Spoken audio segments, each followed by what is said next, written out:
একদিন মোহাম্মদ সাল্লাল্লাহু আলাইহি ওয়াসাল্লাম হেঁটে যাচ্ছিলেন, তখন এক পথচারীর সঙ্গে তার দেখা হলো। সে নবীজির বিরুদ্ধে কথা বলতে লাগলো, ও এই নবী মোহাম্মদ খুবই খারাপ লোক, তার সঙ্গে কথা বলো না। সে কিন্তু মোহাম্মদ সাল্লাল্লাহু আলাইহি ওয়াসাল্লামের সঙ্গে কথা বলছে, সে জানে না ওই লোকটাই মোহাম্মদ সাল্লাল্লাহু আলাইহি ওয়াসাল্লাম। সে নবীজির কাছে বলল, পথে হাঁটতে হাঁটতে, নবী মোহাম্মদ খুবই খারাপ লোক, তার কথা শুনো না, তার কথা শুনলে বিপর্যয় হয়ে যাবে, সবার জন্য খারাপ হবে। লোকটা নবীজিকে বলল, তবে আপনি খুব ভালো মানুষ, আর আপনাকে সাবধান করছি, ওই মোহাম্মদ লোকটার কথা শুনবেন না সাল্লাল্লাহু আলাইহি ওয়াসাল্লাম। সে ভণ্ড, নাউজুবিল্লাহ, সে খুব খারাপ মানুষ, নাউজুবিল্লাহ।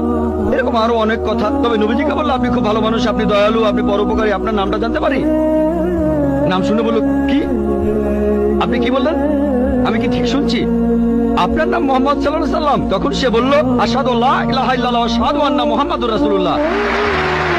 যখন সেই লোকটা বুঝতে পারলো যে এই লোকটাই মোহাম্মদ সাল্লাল্লাহু আলাইহি ওয়াসাল্লাম, আমি অন্য মানুষের কাছে শুনেছিলাম সে খুব খারাপ মানুষ, ইনি তো ভালো মানুষ, তখন সে ইসলাম গ্রহণ করলো।